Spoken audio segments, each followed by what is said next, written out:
What's up, Pten? Had a few minutes while my son is napping. So I thought I'd give you all some power rankings. Thanks for all the support as well while Miles was going through, while we were going through that. He's doing better. Was a very scary, life-threatening situation, though, for a while. But he's doing better, and I appreciate all the messages. Congrats to Dante and Katie on their beautiful, baby girl, Penelope Quinn. Gorgeous name. So I'm glad that we had that I came out good on the other side with my family, and that Dante's family is doing great and started off, just beautifully and continues to be that way. So a lot of things much bigger than football, and I think our entire league knows that. So that's awesome to hear. With that being said, Dante is out. He's got a newborn.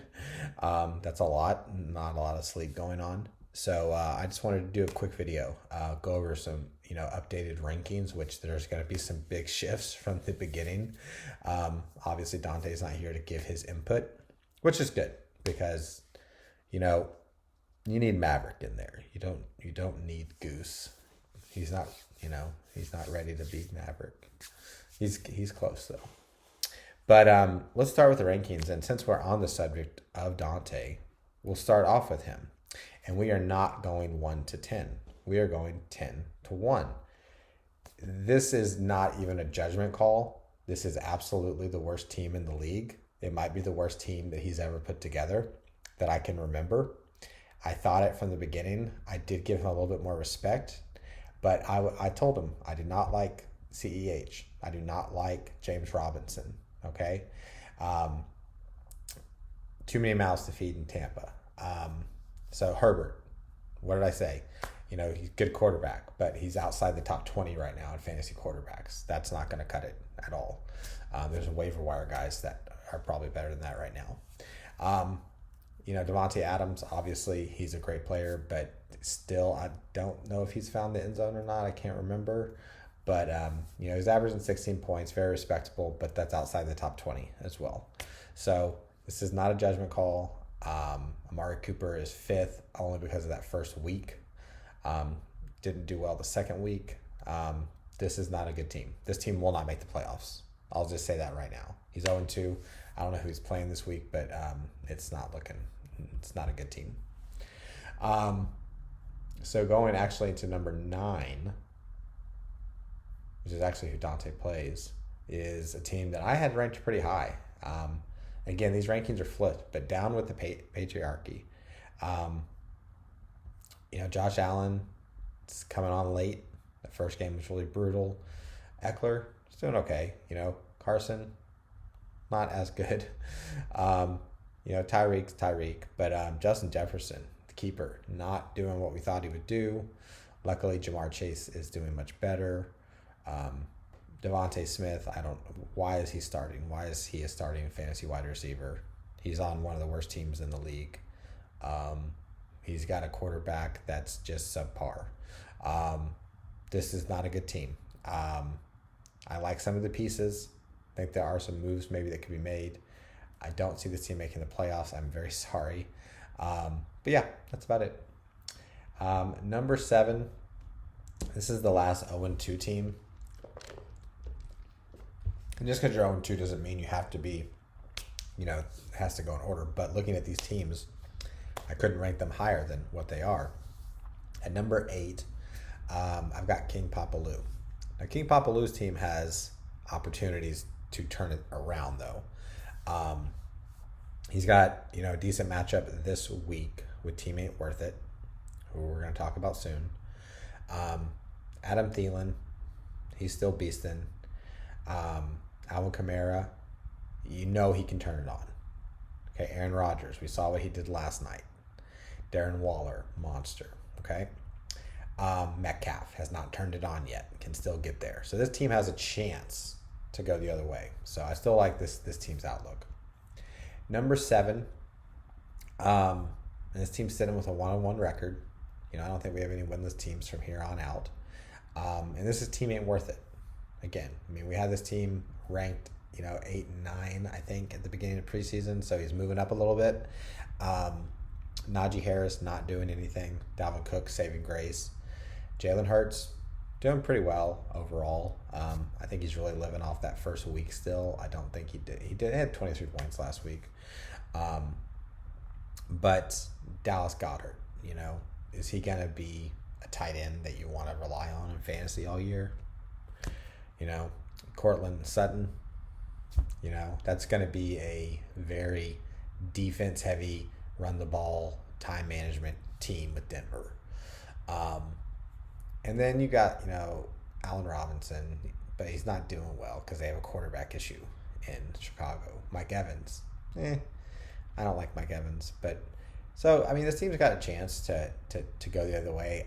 I say that this team might go the opposite way. So, I don't know. We'll see. It's a coin flip, really. Yeah.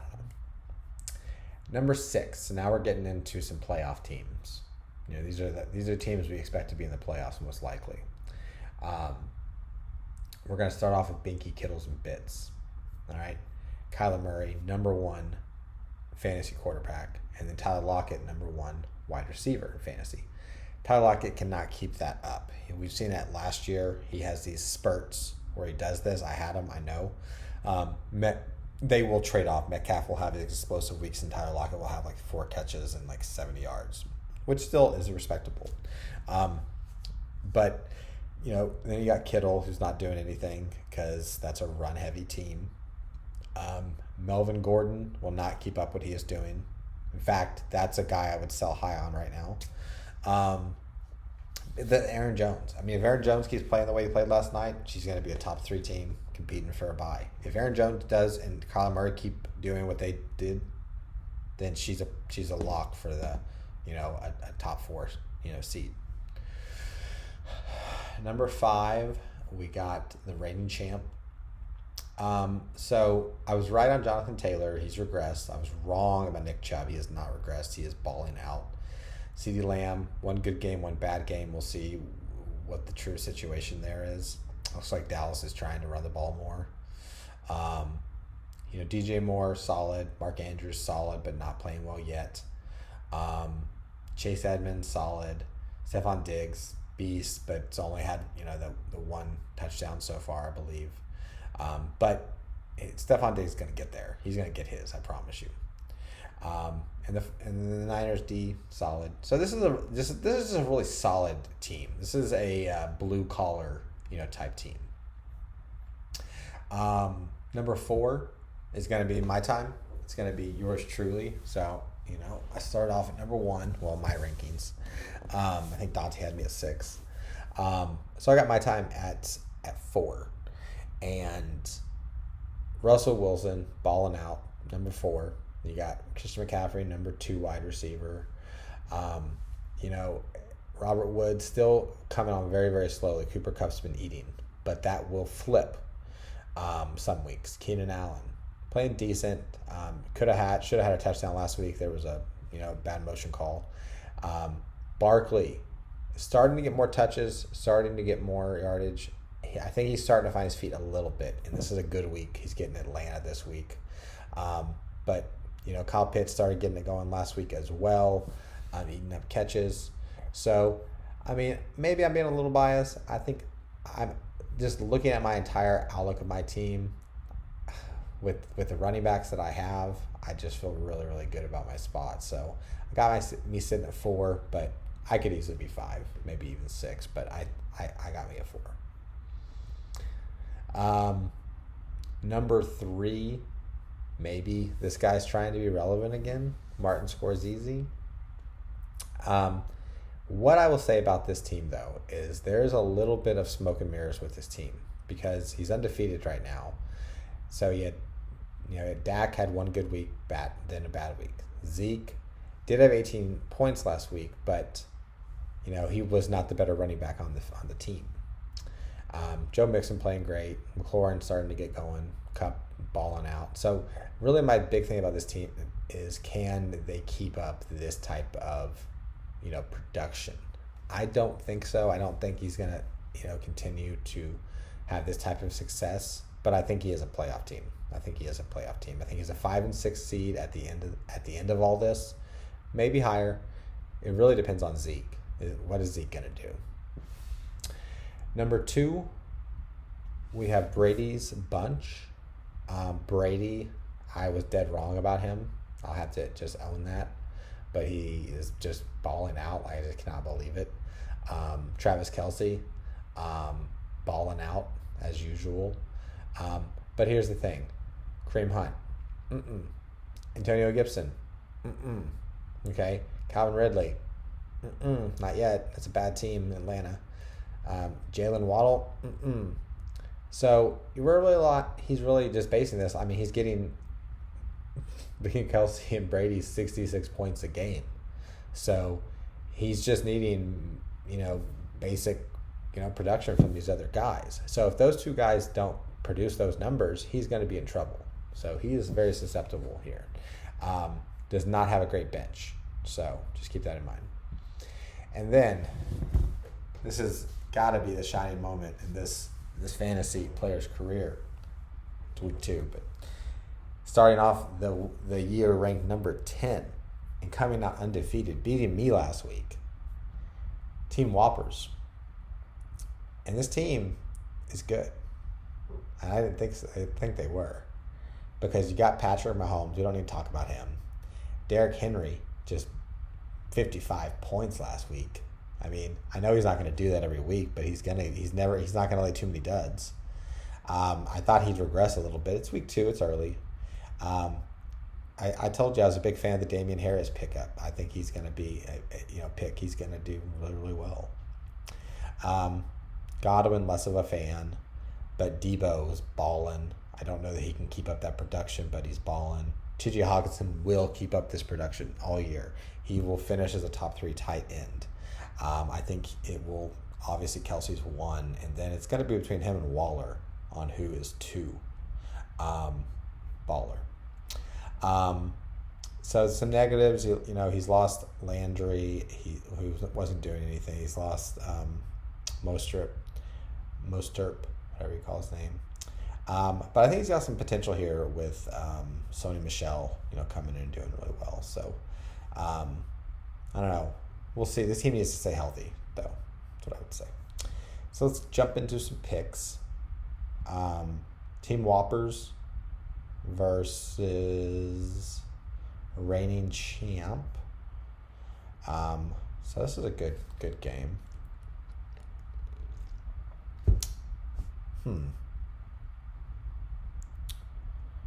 I like reigning champ here. So I think reigning champ gives Team Whoppers his first L of the season.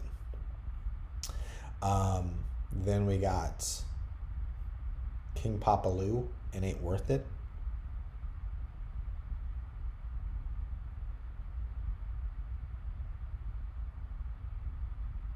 Okay, hold on. This is an update. I hate when it does this.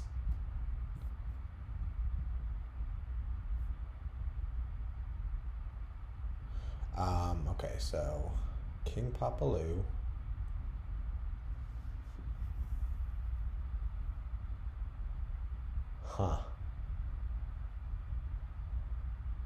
I think Team Worth It got... Yeah, I think Team Ain't Worth It wins this game. Then we got Brady's Bunch. Ooh, and Binky's Kittles and Bits. I like this. Got a little house matchup. I like Binky's Kittles and Bits here for sure. Gonna give Craig his first loss. Then we got my game. That's the matchup of the week, I think, is the we got 2 matchups. You got Rainy. You got 3 really. We got some good matchups. But anyway, My Time and Martin Scorsese.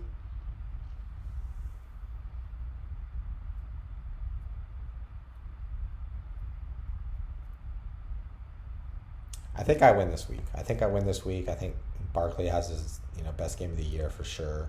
First game I'm starting him at, I think. I think Pitts does well. Eli Mitchell's a wild card depending on his health. But yeah, I'm just looking at the matchups. I I mean, yeah, I definitely like my matchup. Mixon's playing Pitt. McLaurin's playing Buffalo. Coop's playing Tampa Bay. So, and then our toilet bowl of the week, we got Murder Boner and Down with Patriarchy.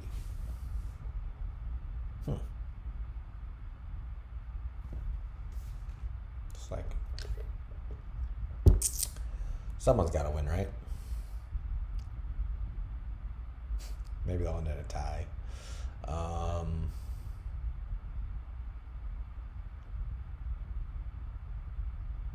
What do you think, guys?